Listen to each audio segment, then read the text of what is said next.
नमस्कार दोस्तों, क्राइम तक में आप सबका स्वागत है। मैं हूं सुप्रतिम बैनर्जी। उत्तर प्रदेश के रायबरेली में 18 तारीख की शाम को एक घटना होती है। 18 तारीख मतलब 18 जनवरी 2026, इसी साल इसी महीने की बात है। होता यह है कि एक लड़की जो कि रायबरेली में नेहरू चौक पर रहती थी, वो एक लड़के को अपने साथ तकरीबन नीम बेहोशी की हालत में या यूं कहें कि मुर्दा हालत में लेकर किसी तरह से कम्युनिटी हेल्थ सेंटर पहुंचती है। ये जो कम्युनिटी हेल्थ सेंटर है ये चांदपुर इलाके में है और नाम उसका वही है CHC चांदपुर। इत्तेफाक से ये जो लड़की है वो उसी कम्युनिटी हेल्थ सेंटर में काम भी करती है और उसके साथ जो लड़का है वो लड़का उसका दोस्त है, उसका जानने वाला है। ये लड़की जब वहाँ पहुँचती है तो लड़के की हालत जो है वो बताती है कि काफ़ी क्रिटिकल है और इसने जो है अपने गले में फंदा लगा लिया था। ये सुनते ही और उस लड़के की हालत देखते ही पूरे हेल्थ सेंटर में जो है वो लोग अलर्ट पर आ जाते हैं। डॉक्टर तुरंत उसे अटेंड करते हैं, कोशिश करते हैं कि लड़का किसी तरह से रिकवर हो जाए।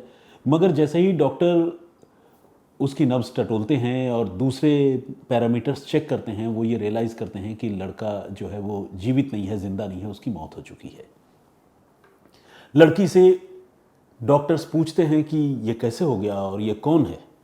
तो लड़की बताती है कि हम दोनों साथ रहते हैं और आज जो है हमारे और इसके बीच में किसी बात को लेकर कुछ कहा सुनी हुई थी और उसके बाद मैं घर से बाहर गई थी और जब मैं लौटी तब तक इसने फंदा लगा लिया था। अब ये मंज़र जब बताया उसने, इस घटना के बारे में जब लड़की ने डॉक्टर्स को बताया तो डॉक्टर्स ने भी ये नोटिस किया कि हाँ, गले में एग्जैक्टली उसी तरह के लिगेचर मार्क हैं जैसा फंदा लगाने के केस में होता है। तो लड़की जो बात बता रही थी वो बात बिल्कुल कन्विंसिंग लग रही थी और डॉक्टरों को भी इस बात से वो प्राइमा फेसाई यानी शुरुआती तौर पर वो इस बात से कन्विंस हो गए कि लड़के ने खुद को ख़त्म कर लिया होगा। लेकिन चूंकि मामला इस तरह के एक सस्पेक्टेड डेथ का था तो इस मामले में लोकल पुलिस को भी कम्युनिटी हेल्थ सेंटर की ओर से इन्फॉर्म किया गया, जानकारी दी गई। अब रायबरेली के नकटुआ इलाके की जो पुलिस है वो सबसे पहले कम्युनिटी हेल्थ सेंटर पहुंची, उसने बॉडी देखी और पूरे घटनाक्रम को समझा और उसके बाद पुलिस की एक टीम जो है वो नेहरू चौक पर जिस मकान में ये दोनों लड़का लड़की रहा करते थे किराए में, वहाँ पहुँची और वहाँ जाकर उन्होंने सीन ऑफ क्राइम का मुआयना किया। उन्होंने देखा कि वाकई जो कमरा है जहाँ पर ये घटना हुई है उसके सीलिंग के साथ एक फंदा एक वायर का बना हुआ है और नीचे एक स्टूल भी है जो कि नीचे गिरा हुआ है। जो ये सब कुछ देखने से ये लगता था कि शायद इस लड़के ने खुद को ख़त्म कर लिया है। और जिस तरह के इनिशियल रिपोर्ट्स या मार्क्स डॉक्टर ने बताए थे बॉडी के ऊपर, वो भी इस बात की तरफ इशारा कर रहे थे कि ये मामला जो है वो सेल्फ हार्म का है और मतलब इस मामले में इस आदमी ने अपने आप को ख़त्म किया है। लेकिन पुलिस अभी इस मामले की जांच कर ही रही थी और पुलिस ये वेरीफाई करने की कोशिश कर रही थी कि लड़की का जो स्टेटमेंट है वो कितना सही है और सीक्वेंस एग्जैक्टली क्या है। पुलिस पूरे घटनाक्रम को समझने की कोशिश कर रही थी। इस बीच जो लड़का है उसके घर वाले रायबरेली पहुंचते हैं। लड़के का परिवार उत्तर प्रदेश का ही रहने वाला है लेकिन हापुड़ में, दिल्ली के पास ही है हापुड़, वहाँ के वो रहने वाले हैं। तो हापुड़ से वो रायबरेली पहुँचते हैं।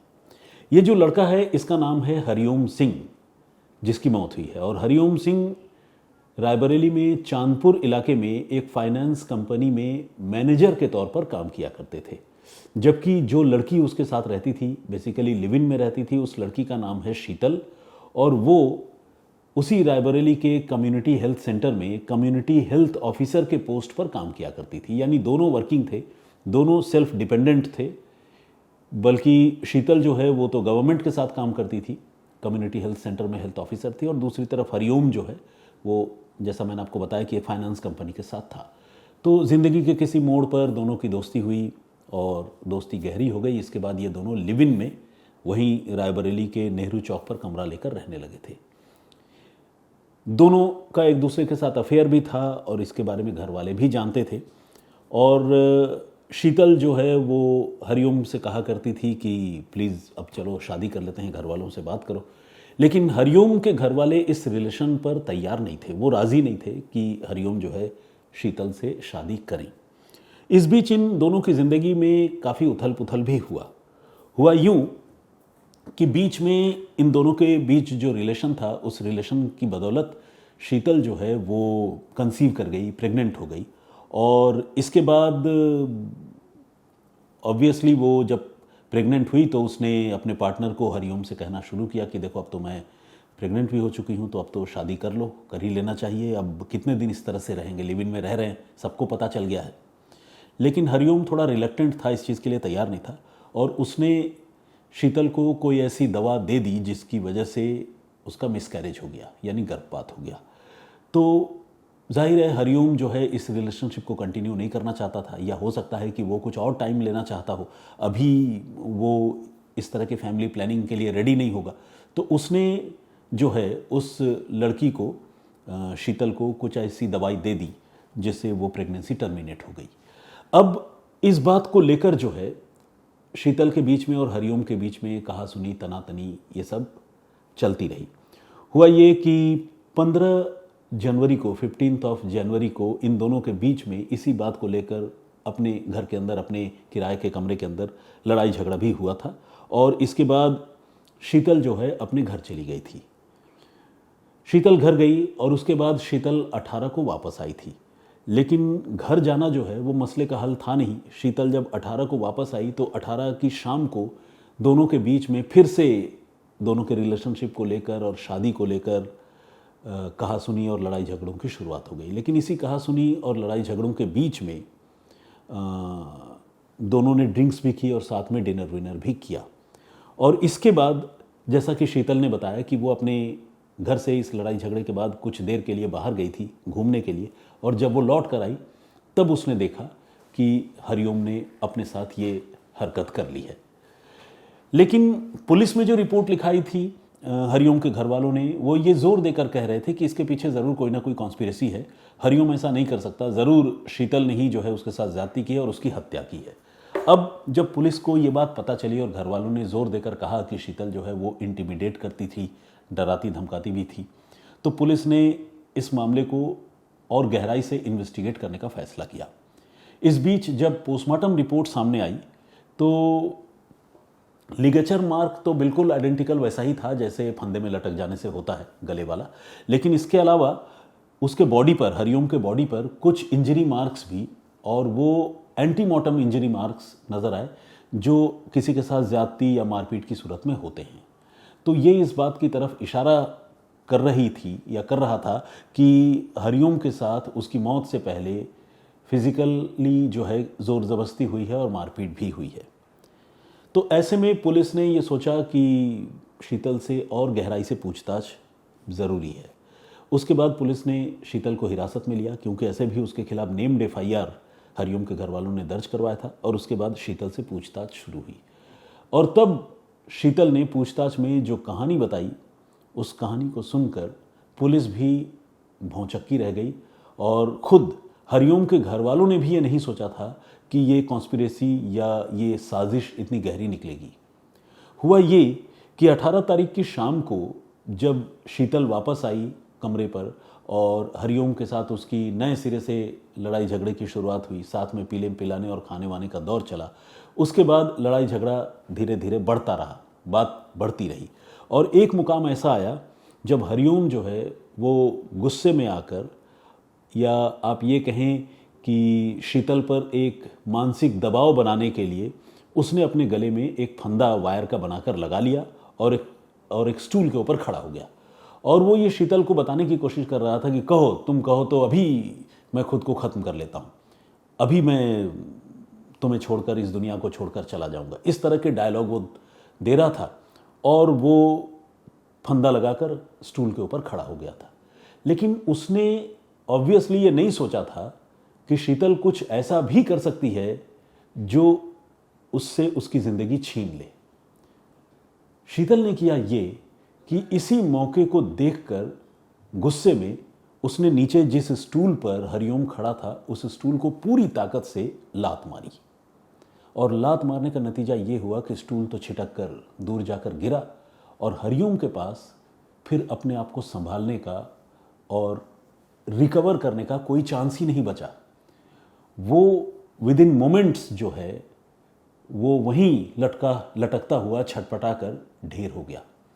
इस तरह के सिचुएशन में जो अनप्रेसिडेंटेड और अचानक होने वाली चीज़ें होती हैं, आमतौर पर जो क्रिमिनल माइंडेड नहीं होता है या जो इस तरह की चीज़ों को अवॉइड करना चाहता है, उसकी कोशिश ये होती है कि वो उस बंदे को जो इस तरह से फंदे पे लटक रहा है उसे बचाने की कोशिश करती है, उसे पकड़ लेता है, ऊपर धकेलता है ताकि जो नॉट है वो थोड़ा ढीला पड़ जाए और उसको सांस आने लगे। लेकिन यहाँ पर हुआ उल्टा।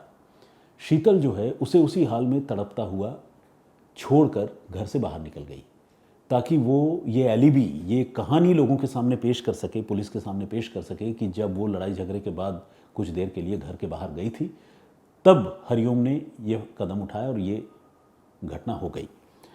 उसने यही बात पूरी दुनिया को बताई भी, पुलिस को भी बताई।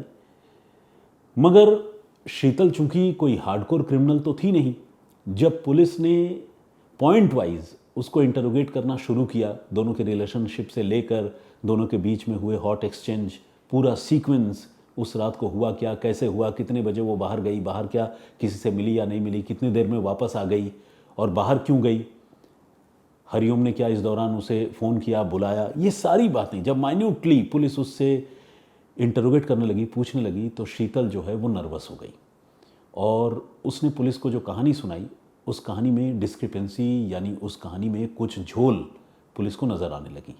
पुलिस को ये समझ में आ गया कि शीतल कुछ छुपा रही है। उसके बाद जब पुलिस ने उससे थोड़ी और सख्ती की तो उसने सच्चाई बता दी। उसने बता दिया कि हरिओम जो है वो फंदे में लटकने का नाटक कर रहा था और मुझे डरा रहा था कि मैं इस तरह से खुद को ख़त्म कर लूँगा, और मैंने इस मौके का फ़ायदा उठाकर वो जिस स्टूल पर खड़ा था उसे लात मार दी और इससे हरिओम लटक गया और उसकी मौत हो गई। कहने का मतलब ये कि ये एक आइडेंटिकल केस था जिसे कोई भी देखकर ये कह सकता था कि ये मामला जो है वो सेल्फ हार्म का है और हरिओम ने ही खुद को ख़त्म किया है। लेकिन जो हकीकत थी कमरे के अंदर की वो कुछ और थी और उसमें लड़की की भूमिका थी। लड़की ने डेलिबरेटली उसका मर्डर किया था और ये मर्डर भी जो है वो अचानक हुआ। ऐसा नहीं कह सकते कि गलती से हुआ, क्योंकि उसने होशो हवास में स्टूल पर लात मारी और उसे पता था कि अगर स्टूल पर लात मार दें तो उसका नतीजा या अंजाम क्या हो सकता है, लेकिन इसके बावजूद उसने मारी। तो अचानक ज़रूर हुआ लेकिन अनजाने में नहीं हुआ। तो गुस्से में किया गया ये एक ऐसा फैसला था, ये एक ऐसा कदम था जिसने एक लड़के से उसकी ज़िंदगी छीन ली और एक लड़की को सलाखों के पीछे पहुंचा दिया। देखा जाए तो दोनों की ज़िंदगी बर्बाद हो गई। एक तो दुनिया से ही चला गया और लड़की की ज़िंदगी, अब जाहिर सी बात है कत्ल का मामला है तो इस मामले में आजीवन कारावास की सज़ा होगी, और एक तरह से शीतल का लाइफ भी जो है, शीतल की ज़िंदगी वो भी ख़राब हो गई। तो ये था पूरा घटनाक्रम जिसे शीतल ने अपनी तरफ से छुपाने की बड़ी कोशिश की, लेकिन पुलिस के इंटरोगेशन में बंद कमरे के अंदर की सच्चाई सामने आ गई और उसने खुद कबूल कर लिया कि इस घटना को उसने कैसे कैसे और किस तरह से अंजाम दिया। हालांकि मेरा व्यक्तिगत तौर पर यह मानना है कि इस बात को पुलिस के लिए कोर्ट में साबित कर पाना बड़ा मुश्किल होगा। उसकी वजह यह है कि इस मामले में कोई और चश्मदीद नहीं है। सबसे पहले हरिओम की बॉडी देखने वाली भी कोई और नहीं बल्कि वही लड़की है जो उसके साथ रहती है, शीतल। और हरिओम को ऐसा करते हुए या हरिओम की हत्या करते हुए भी किसी ने शीतल को या हरिओम को देखा नहीं है। बंद कमरे के अंदर की जो कहानी शीतल ने पुलिस को सुनाई है, जाहिर है वो अदालत में इस बात से मुकर जाएगी और वो ये कहेगी कि पुलिस ने मुझ पर दबाव बनाया था और इसीलिए मैंने वो सारी बातें बताई थी। मारपीट की बात वो स्वीकार करेगी, बोलेगी कि हाँ मारपीट हुई थी, शीतल ने मुझे भी मारा था, मैंने भी मारा, और मैं अकेली, मतलब हरिओम ने मुझे भी मारा था, मैंने भी हरिओम को मारा, और मैं अकेली भला कैसे हरिओम की हत्या कर सकती हूँ, कैसे उसे इस कंडीशन में पहुंचा सकती हूं कि वो किसी फंदे से लटकता हुआ मिले। तो ये बात बिल्कुल झूठी है, गलत है, और उसने खुद ही ऐसा किया होगा। तो ये बात यकीनन शीतल आने वाले दिनों में कोर्ट में कहेगी और पुलिस की जो थ्योरी है या पुलिस की जो फाइंडिंग है उसको चैलेंज करेगी। आने वाले दिनों में ये देखना ज़रूरी होगा कि इस मामले में कोर्ट में पुलिस चार्जशीट दाखिल करती है तो उस चार्जशीट के फेवर में पुलिस वो कौन कौन से सबूत पेश करती है जिससे ये पता चले कि हरिओम की मौत जो है वो सेल्फ हार्म का मामला नहीं है, बल्कि हरिओम की मौत जो है वो कत्ल का मामला है। क्योंकि जिस तरह के मार्क्स गले पर बने हुए हैं और जिस तरह से पूरा सीक्वेंस है वो एग्जैक्टली वैसा ही होता है जैसे जब इंसान खुद को ख़त्म करता है उन मामलों में होता है। तो ये था पूरा घटनाक्रम, ये थी पूरी कहानी। इस पर आपका पॉइंट ऑफ व्यू क्या है, प्लीज़ हमें कमेंट करके ज़रूर बताइएगा। जो प्रीवियस स्टोरी मैंने आप लोगों को सुनाई थी, मैंने आपको बताया था कि किस तरह से सहारनपुर में एक शख्स ने पहले अपने पूरे परिवार को ख़त्म किया और फिर उसने खुद को भी गोली मार ली, और वो शख्स ये कहा करता था कि उसे कोई मौत का साया दिखता है। और मैंने आप लोगों से ये पूछा भी था कि क्या ऐसा भी मुमकिन है कि कोई मौत का साया किसी को दिखे और वो पूरे परिवार के मौत की वजह बन जाए। तो उस स्टोरी को आप लोगों ने देखा है हज़ारों की तादाद में, और बहुत सारे कमेंट्स उस पर लोगों ने किए हैं आप लोगों ने। तो आइए कुछ लोगों के कमेंट्स पढ़ता हूँ और रैंडमली पढ़ता हूँ। जिमी ने कमेंट किया है और उन्होंने कहा है कि पता नहीं आजकल क्या क्या देखने सुनने को मिलता है हाल के सालों में। अनुराग यादव कहते हैं कि सर आपकी कहानी की इतनी आदत हो गई है कि इसे सुने बिना नींद नहीं आती है, आपका सुनाने का तरीका अच्छा है। Thank you very much Anurag ji, बहुत धन्यवाद। इंडिया साइट के नाम से एक आईडी है और इन्होंने ये कहा है कि मेंटल सिकनेस फिजिकल सिकनेस से भी ज़्यादा खतरनाक होती है और इसके बारे में समझना और जानना बहुत ज़रूरी है। भारत सिंह ने कमेंट किया और उन्होंने ये कहा है कि उसने अपने पिता की नौकरी हासिल करने के लिए क्राइम किया होगा और इसीलिए वो मेंटल प्रॉब्लम में रहा होगा। ऐसा भारत सिंह या भरत सिंह जो भी कहें, मतलब उनका एग्जैक्ट क्या नाम है, उन्होंने ऐसा कहा है। आयशा कन्नू ने भी कमेंट किया, बहुत बहुत स्वागत आपका। उन्होंने दुखद कहा है। नहीं, ये अन्नू है, अन्नू लखनऊ से। इसके अलावा गौरव वत्स हैं और उन्होंने कहा है might be schizophrenia, might be an evil spirit. Rupa Kande ने भी कमेंट किया और उन्होंने कहा है कि mental illness is social stigma, we have to help them who suffer from mental illness. बिल्कुल, इसमें कोई दो राय नहीं है, ऐसे लोगों की मदद हमें करनी ही चाहिए। आशीष ने कमेंट किया है और उन्होंने जो 5 लोगों की मौत हुई उनकी आत्मा की शांति के लिए उन्होंने प्रार्थना की है। इसके अलावा भावना प्रभु ने भी कमेंट किया और उन्होंने कहा है कि ये clear cut case of schizophrenia है और इसी वजह से ये घटना हुई है। डॉक्टर तारिक ने भी कमेंट किया है और उन्होंने मानसिक रोग के मामलों को जो है बहुत गंभीरता से लेने की बात कही है। रेखा भट्ट, इन्होंने कहा कि कलयुग है, भ्रष्टाचार, क्राइम, अनीति, ये सब इस दुनिया में लगातार बढ़ रहे हैं। उन्होंने जय हिंद जय भारत भी लिखा है। और इसके अलावा रश्मि रस्तोगी ने कमेंट किया है और उन्होंने कहा है कि अनुकंपा पर नौकरी नहीं मिलनी चाहिए, समाज में ऐसी बहुत सी घटनाएं देखी गई हैं। देखिए, मतलब मैं रश्मि जी आपके इस बात से सहमत नहीं हूँ। उसकी वजह यह है कि बहुत सारे लोग जेन्युइन कैंडिडेट होते हैं जिनको अपने डिपेंडेंट या पेरेंट के जाने के बाद एक अदद नौकरी की दरकार होती है, और अगर किसी को उसका बेनिफिट मिलता है, अनुकंपा के आधार पर नौकरी मिलती है, तो इस सिस्टम को बंद करना ठीक नहीं है। हाँ, अब वही बात है, इंश्योरेंस की वजह से बहुत सारे अपराध होते हैं, क्राइम होते हैं, लोग बीमा कराते हैं, किसी का कत्ल कर देते हैं, तो बीमा का जो सिस्टम है वो तो बंद नहीं हो सकता ना। एक बार आपने देखा होगा कि किसी ने फंदे में लटक कर खुद को ख़त्म कर लिया था, और उस वक्त जो बॉलीवुड की सेलिब्रिटी है राखी सावंत, वो एक प्रेस कॉन्फ्रेंस कर रही थी और उन्होंने कहा कि घरों में जितने सीलिंग फ़ैन होते हैं वो सारे सीलिंग फ़ैन पर बैन लग जाना चाहिए, उनको उतार दिया जाना चाहिए, सारे घरों में सिर्फ एसी लगेंगे, सीलिंग फ़ैन नहीं लगेगा। वो प्रेस कॉन्फ्रेंस करने लगी और कहने लगी कि सीलिंग फ़ैन में लोग फंदा लगा लेते हैं और इसीलिए ये बहुत ख़तरनाक है। तो अपराध तो किसी भी चीज़ को लेकर किसी भी सिचुएशन पर कभी भी हो सकता है। हमें उस क्राइम को आइडेंटिफाई करके उस क्राइम को रोकने के बारे में सोचना चाहिए, न कि इस तरह का कोई फ़ैसला करना जिससे कि कोई अच्छा काम, जैसे सीलिंग फ़ैन, वो ज़रूरत है, उसे हम छोड़ नहीं सकते। और अनुकंपा के आधार पर नौकरी, वो भी एक बहुत ज़रूरी चीज़ है, उसे भी बिल्कुल रद्द कर देना ये मेरे हिसाब से लॉजिकल बात नहीं है। तो बहुत विनम्रता से मैं ये बात रश्मि जी कहना चाहता हूँ और मैं उम्मीद करता हूँ कि आप मेरी इस बात को अप्रिशिएट करेंगी। पीके चंद्रा ने भी कमेंट किया, उन्होंने कहा है कि डिप्रेशन में लोग अपनी जान लेने के लिए सोचते ज़रूर हैं, लेकिन कोई पूरे परिवार का कत्ल कर दे ऐसा उन्होंने पहली बार सुना है। इसके अलावा बैंग सेलिब्रेशंस के नाम से एक आईडी है और उन्होंने कहा है कि इंसान खुद इस वक्त घबराता है कि जब उन्होंने कहा है कि जब इंसान कोई अगर जुर्म किया होता है या पाप किया होता है तो फिर वो घबराने लगता है और सोच में रहता है। रत्नामा लिपचे कुछ इस तरह से आईडी है, तो नाम मैं समझ नहीं पा रहा हूँ। ज़िंदगी जीना बहुत टेंशन है, इसलिए डिप्रेशन बढ़ता जा रहा है, इन्होंने ये कहा है। मोहम्मद दिलशाद ने भी कमेंट किया है, बहुत बहुत स्वागत आपका।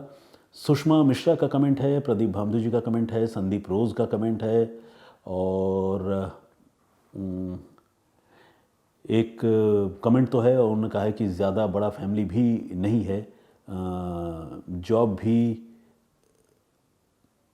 कौन सा प्रॉब्लम है, मतलब इन्होंने जो कमेंट लिखा है ना वो ठीक से मैं पढ़ नहीं पा रहा हूँ, क्योंकि कुछ वर्ड्स ऐसे हैं जो इंग्लिश में ऑब्वियसली लिखा हुआ है और वो हिंदी में लिख रहे हैं, तो मतलब वो रिट्रीव कर पाना मेरे लिए मुश्किल हो रहा है, उससे समझ पाना। और साथ ही इनका जो नाम है, उन्होंने अपना नाम भी अलग से नहीं लिखा है। लास्ट में इन्होंने देव वर्मा ज़रूर लिखा है, ठीक है, अष्टमा देव वर्मा, ठीक है। तो मुझे लग रहा है कि ये ज़रूर असम त्रिपुरा की तरफ की होंगी, अगर ये कोई लेडी हैं तो, और अगर कोई जेंट्स हैं तो भी होंगे तो उधर के ही लेकिन नाम से मैं वो समझ नहीं पा रहा हूँ। इसके अलावा फरहा आदिल ने कमेंट किया है, और आकाश सरोडे का कमेंट है, और तिलोत्तमा चक्रवर्ती का कमेंट है। उन्होंने कहा है कि सर आप बीच बीच में कुछ विजुअल्स भी दिखाया करें। थैंक यू वेरी मच इतने सारे कमेंट्स के लिए। और भी बहुत सारे लोगों ने कमेंट किया है, सारे लोगों के कमेंट और नाम एक दिन में पढ़ना संभव नहीं है। आज के घटनाक्रम पर, आज की इस स्टोरी पर आपका पॉइंट ऑफ व्यू क्या है, प्लीज़ हमें कमेंट करके ज़रूर बताइएगा। फिलहाल मुझे इजाज़त दीजिए, अपना बहुत ख्याल रखिए, सुरक्षित रहिए। जय हिंद, जय भारत।